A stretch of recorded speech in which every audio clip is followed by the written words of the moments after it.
Assalamualaikum warahmatullahi wabarakatuh. Pada kesempatan ini saya akan mempresentasikan mengenai image quality dan eh, noise pada pencitraan modalitas kedokteran nuklir.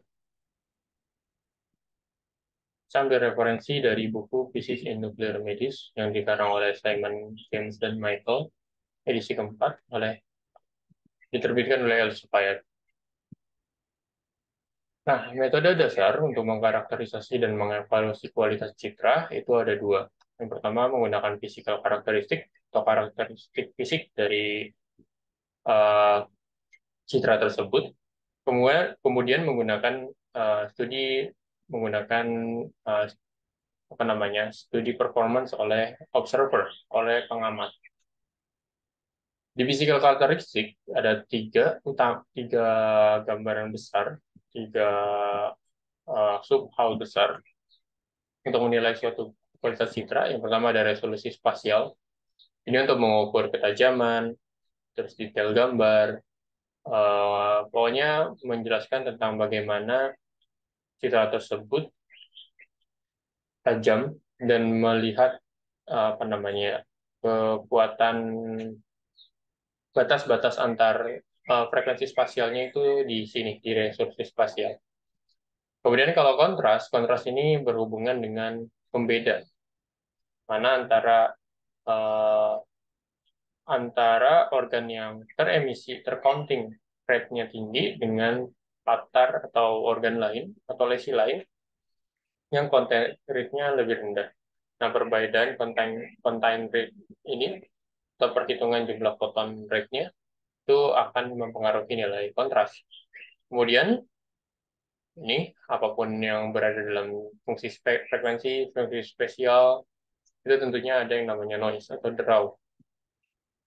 Nah, ketiga faktor ini, namun tidak dapat dianggap sebagai parameter yang sepenuhnya independen, karena peningkatan salah satu faktor, misalkan resolusi spasial tinggi, maka kemudian noise-nya juga ikut tinggi. Atau kontrasnya rendah, otomatis noise-nya rendah, tapi resolusi spasialnya tinggi, kayak gitu. Jadi kalau tidak bisa ketiganya bagus gitu, pasti ada yang dikorbankan salah satunya. Nah, kalau ini adalah pengujian secara kuantitatif. Secara kualitatif bisa menggunakan pengamatan dari manusia, observer yang mana pengamat ini adalah pengamat yang tentunya berpengalaman. Namun meskipun kinerja pengamat dapat dikarakterisasi secara objektif dengan beberapa pendekatan survei gitu, tapi hubungan antar kuantitas tidak bisa didapat. Misalnya penggunaan radionuklida dengan dosis rate tinggi akan menghasilkan apa? Nah, ini tidak bisa didapat di Human Observed Performance Study.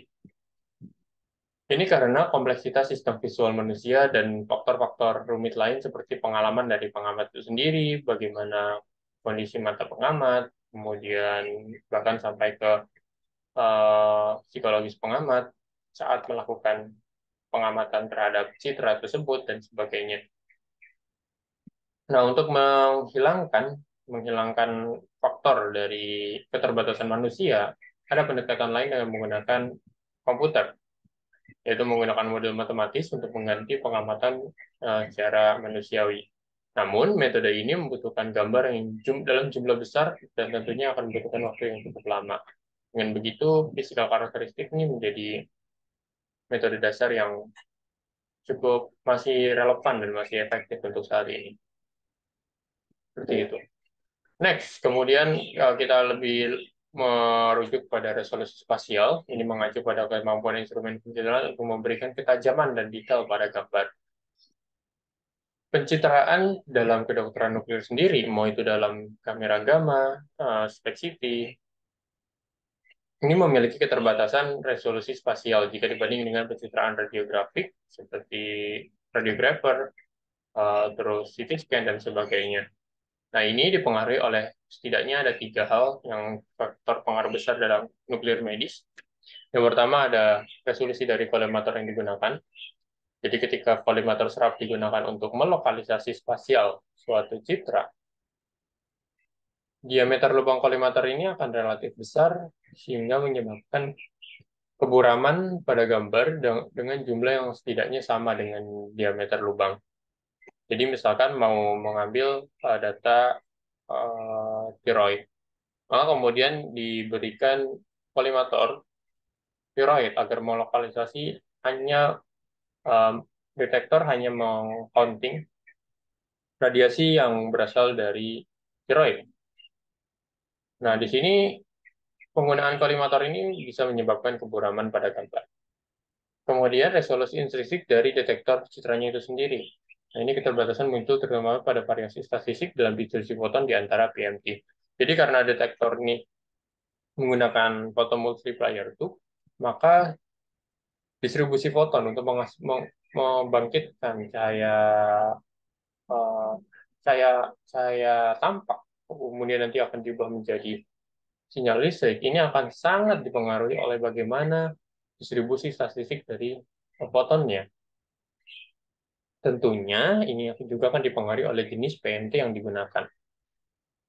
Kemudian, ini yang menjadi masalah dari semua modalitas pencitraan yaitu adalah graf pasien, terutama pada graf pernapasan dan jantung, karena waktu pencitraan dalam kedokteran nuklir ini menjadi cukup lama dibanding dengan pencitraan yang lain. Next, kemudian bagaimana mengevaluasi resolusi spasial? Ada dua hal, ada yang secara subjektif maupun yang ada objektif. Subjektif menggunakan interpretasi dari citra organ phantom yang disimulasikan secara klinis. Jadi ada dua phantom atau ada satu phantom, kemudian di treatment atau di apa namanya, diambil citranya dengan beberapa parameter yang berbeda, kemudian saling dibandingkan antara citra yang satu dengan satu yang lain. Nah, nanti akan dicari yang paling memiliki kedetailan gambar yang cukup tinggi. Itu ini akan sangat bergantung pada pengamat yang melakukannya. Kemudian secara objektif dengan menggunakan kuantitatif tentunya. Yang paling umum menggunakan bar phantom atau phantom yang di dalamnya terdapat garis atau strip-strip tipis dari timah atau tungsten dibungkus wadah plastik. Nah, strip ini mempunyai lebar yang sama dengan jarak antar strip. Jadi kalau misalnya ini 5 mm, maka jarak putihnya ini juga akan 5 mm. Kalau ininya 2 mm, maka jarak putihnya menjadi 25 mm. Semakin kecil juga jaraknya. Nah, untuk mengevaluasi resolusi intrinsik kamera gamma, maka bar phantom ditempatkan langsung pada detektor yang tidak diberi kolimator, karena mau menganalisis intrinsiknya. Jadi langsung di detektornya, biar tidak ada pengaruh dari kolimator. Kemudian diradiasi dengan medan radiasi seragam. Kalau mau mengevaluasi resolusi kolimator, maka dengan menggunakan kolimator di kamera gambarnya, kemudian phantom ditempatkan langsung pada detektor yang terkolimasi, kemudian disinari. Ini bisa disinari, bisa juga ini phantomnya, terus dikasih di bawahnya dikasih apa namanya radioaktivitas, sumber radioaktivitas, lalu nanti akan ditangkap oleh kamera gamma. Resolusi spasial kemudian dinyatakan dalam pola batang kecil yang terlihat pada gambar di sini. Ini yang digunakan kamera gamma bentuknya kotak. Kalau yang 4 kuadran ini digunakan untuk spesial resolusi spasial. Next, kemudian untuk perhitungan yang lebih advance, biasanya menggunakan modulation transfer function. Ini hasil dari transformasi Fourier dari line spread function, LSF. Nah, kemudian kalau di dalam konteks kedokteran nuklir, maka prinsip dasarnya adalah kontras masukan yang diukur pada radioaktivitas optik atau laju emisi. Jadi ini laju emisi dari radionuklida. Ini ada Imax dan Imin, kemudian dimodulasi hingga dapat suatu M, in. Lalu setelah ini diambil dengan menggunakan sistem imaging, akan ada output maksimum dan output minimum dari line split function, ya, fungsi persebaran linearnya. Kemudian ini akan dimodulasi dengan M out dibagi dengan M in. Contohnya ini, modulasi transformation dari beberapa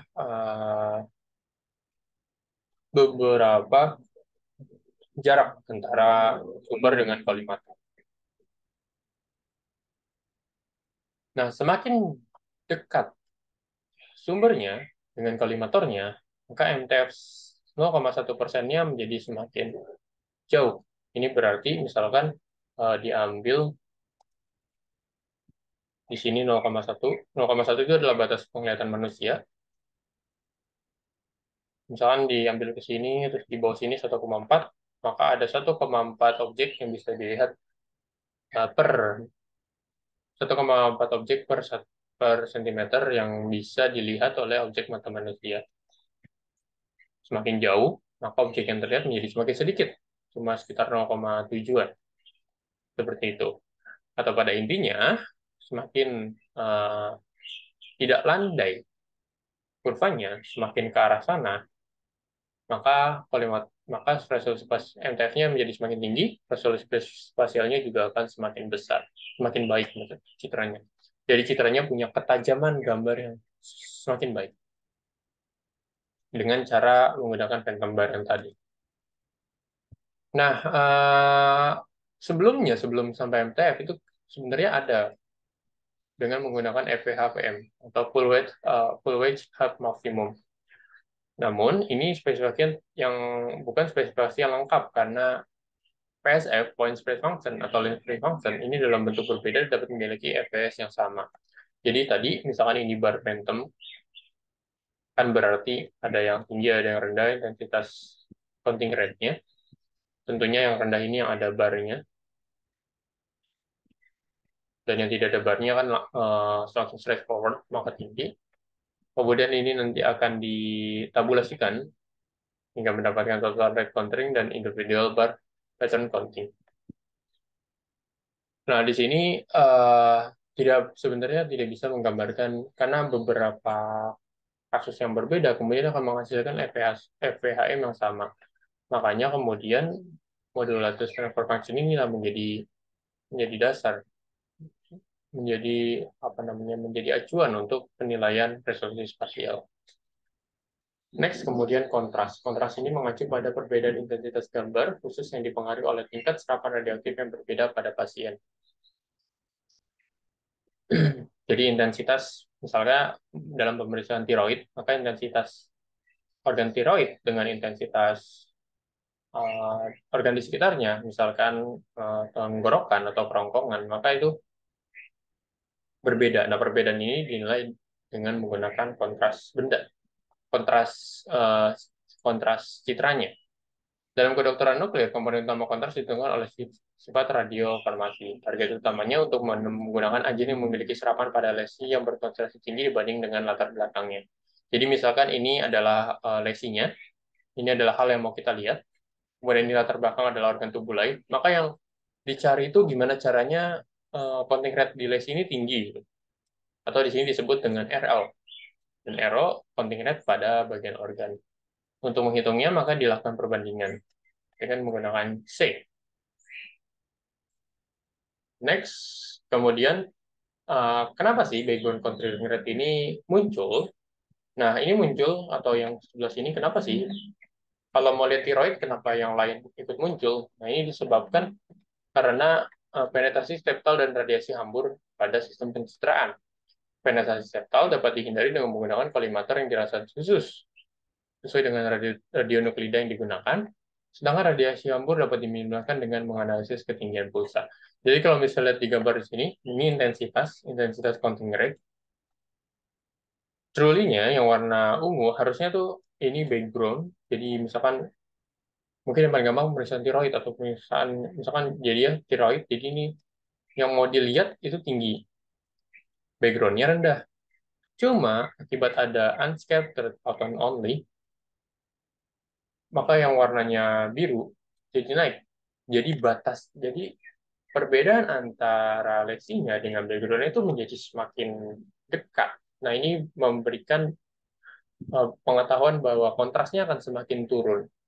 Seperti ini 50% energi. Ini kan antara yang putih dengan yang hitam dan yang abu-abu ini menjadi terhambur atau kontrasnya tidak lagi jelas. Tidak berbeda secara signifikan. Tidak yang antara hitam sama putih, tapi udah ada di tengah-tengahnya ada abu-abu. Kalau dilihat ini yang warnanya hijau, maka perbedaan ketinggian kontras dengan lesi dengan backgroundnya itu menjadi semakin mendekat. Bahkan di yang paling tinggi juga semakin dekat. Seperti itu. Nah, kemudian yang hamburan ini akan mempengaruhi nilai MTF-nya. MTF-nya akan semakin turun ketika adanya yang hamburan. Ini dari fungsi penyebaran atau LSF, Line Spread Function, dan fungsi transformasi modulasi MTF dari sistem pencernaan. Jadi ini kalau kita pakai LSF, Line Spread Function. Line Spread Function ini didapat dari diferensial D per DS, diferensial dari uh, bisa dari PSF atau ESF atau Edge Spring Function. Ini didiferensialkan nanti dapat seperti ini, maka semakin ke bawah nilainya akan semakin rendah karena hasil diferensialnya menjadi semakin kecil. Kemudian ini akan ditransformasi Fourier TFF menjadi MTF. Gitu. Selain itu, kontributor paling penting dalam radiasi latar adalah pencitraan planar. Jadi kalau pencitraan planar ini yang kayak gini, lagi-lagi mungkin saya ambil bagian, misalkan mau mendapatkan pencitraan dari paru-paru dari jantung gitu. Jantung di bawahnya masih ada paru-paru. Nah, radio farmaka, emisi radiasi dari paru-paru yang di bawah berada di bawah jantung ini akan mempengaruhi kontras pada jantungnya. Makanya background countingnya akan tinggi. Untuk kalau di sini, nah irisan tersebut tampak aktivitas tumpang tindih pada struktur yang di atasnya dan di bawahnya. Misalkan ini adalah lesi 1 dan lesi 2. Ini pasiennya tidur gini. Nah, kemudian kalau ini detektornya, maka ini kan dapat ke sana dan ini juga ke sana, tapi ada juga yang dari bawah ini tembus ke sini. Nah, ini tentunya akan memberikan background rate yang menjadi lebih tinggi. Nah, yang paling baik adalah SPED dan PET. Karena dia berputar, maka memiliki akan dapat mengisolasi background rate yang tumpang tindih ini. Makanya lihat gambarnya lebih baik dibanding ini. Lebih kontras. Kontrasnya lebih tinggi. Next, noise. Noise ada dibagi dua. Yang pertama ada struktur noise. Ini yang non-acak. Penyebabnya misalkan radionuklida yang digunakan. Misalnya, planar serapan tulang rusuk dapat ditumpangkan di atas jaringan jantung dengan penelitian untuk mendeteksi infark miokard. Jadi kan rusuk bentuknya gini. Di sini ada jantung. Tentunya jantungnya ada di bawah rusuk. Maka maka serapan tulang rusuk ini ditumpangkan atau mendapat serapan lain dari jantung. Kemudian usus juga, usus kan bentuknya acak ini, maka ada yang berada di bawahnya dan ada yang berada di atasnya. Selanjutnya ada artefak dalam sistem pencitraan. Contohnya adalah pencitraan kamera gamma yang non-uniform.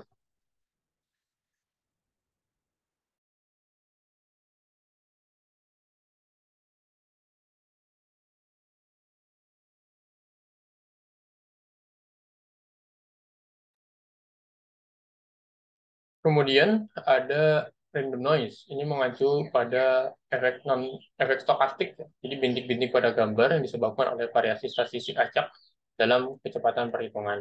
Noise ini dapat mengganggu kemampuan deteksi, terutama objek tersebut memiliki kontras yang rendah. Parameter pentingnya adalah CNR. Dari C, tadi kontras pada lesi dibagi dengan noise atau standar deviasinya. Untuk mendeteksi lesi objek dalam pasur gambar, pengamat harus membedakan antara lesi dengan objek yang lain atau lesi dengan background-nya. Kalau lesi sama background mirip, maka pengamat nggak bisa membedakan antara keduanya. Untuk itu, CNR-nya, ambang batasnya harus melebihi 3 sampai 5, biar ada perbedaan yang cukup besar. Ini contohnya, misalkan ini yang true-nya, efek yang paling ideal. Tentu ini ada lesi 1, lesi 2, dan hitam ini adalah background.